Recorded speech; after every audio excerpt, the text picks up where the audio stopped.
હિન્દુ ધર્મમાં ભગવાન શિવને કલ્યાણના દેવતા માનવામાં આવે છે, જેમની પૂજા કરવાથી ભક્તોના તમામ દુઃખ આંખના પલકારામાં દૂર થઈ જાય છે.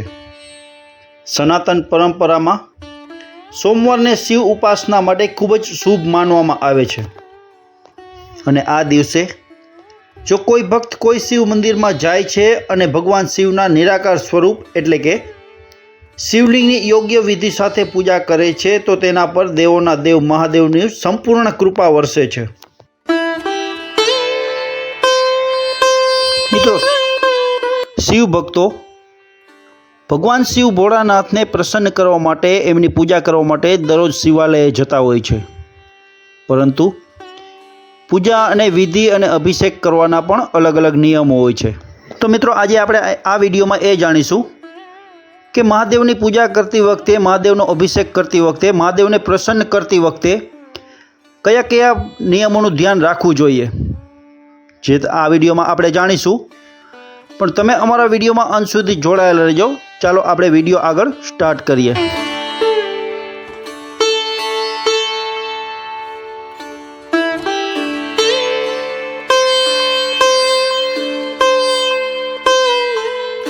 તો ચાલો મિત્રો આગળ વાત કરીએ.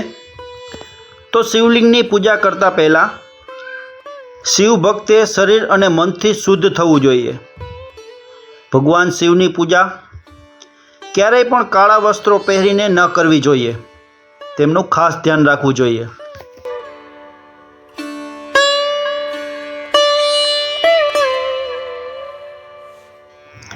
મિત્રો, આગળ વાત કરીએ તો હિન્દુ ધર્મમાં ભગવાન શિવની પૂજા ખૂબ જ સરળ અને ઝડપથી ફળદાયી માનવામાં આવે છે, કારણ કે તેઓ ફક્ત જળ અને બીલીપત્ર ચડાવવાથી મહાદેવ ખુશ થઈ જાય છે.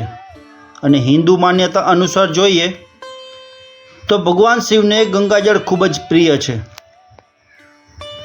મહાદેવને શિવલિંગ ઉપર ગંગાજળ ચડાવવાથી સાધકને ઈચ્છિત આશીર્વાદ મળે છે.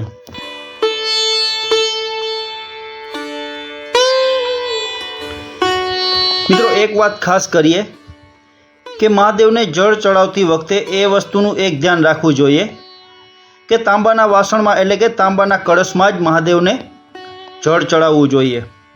ભૂલથી પણ પ્લાસ્ટિકના કે સ્ટીલના વાસણમાં મહાદેવને જળ ચડાવવું જોઈએ નહીં.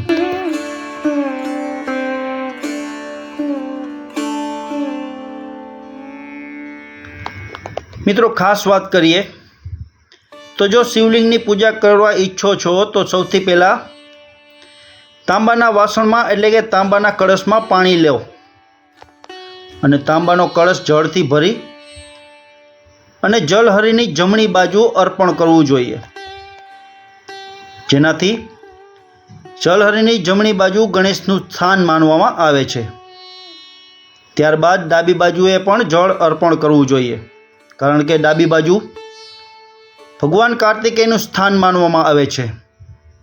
અને ત્યારબાદ આ પછી ભગવાન શિવની પુત્રી અશોક સુંદરીનું સ્થાન ગણવામાં આવે છે, જે જલહરીની મધ્યમાં માનવામાં આવે છે. એટલે કે જલહરીની મધ્યમાં પણ જળ ચડાવવું જોઈએ અને ત્યારબાદ જ મહાદેવને જળ ચડાવવામાં આવે છે, જેથી મહાદેવ ખૂબ જ પ્રસન્ન રહે છે અને ભક્તોના બધા જ મનોકામનાઓ પૂર્ણ કરે છે.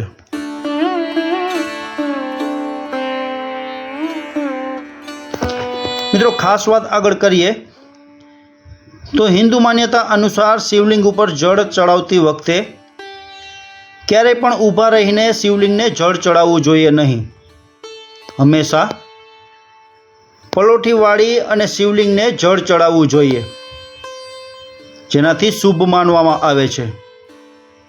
અને તાંબાના કળશમાં હંમેશા ધીમી ધારે મહાદેવને જળ ચડાવવામાં આવે છે, તે શુભ માનવામાં આવે છે. અને ભગવાનને ખાસ કરીને ક્યારેય પણ તીક્ષ્ણ જળ પણ ચડાવવું જોઈએ નહીં.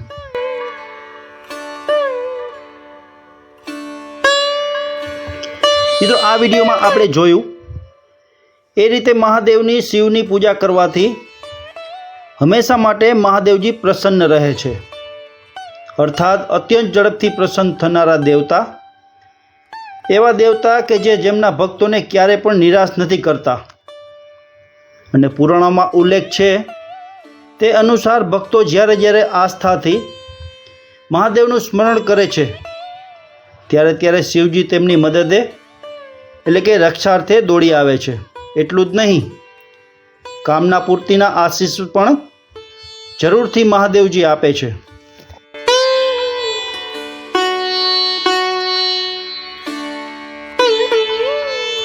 મિત્રો, આગળ વાત કરીએ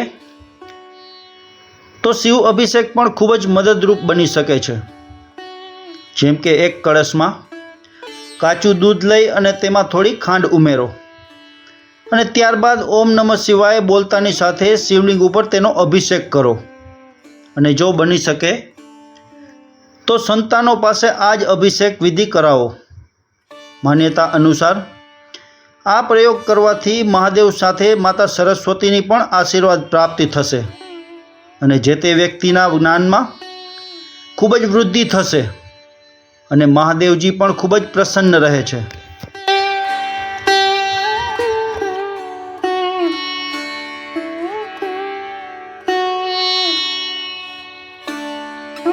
તો મિત્રો, આજે આપણે આ વિડીયોમાં દેવાધિદેવ મહાદેવને પ્રસન્ન કરવા માટે, વિધિ કરવા માટે, અભિષેક કરવા માટેના ઘણા બધા નિયમો જોયા।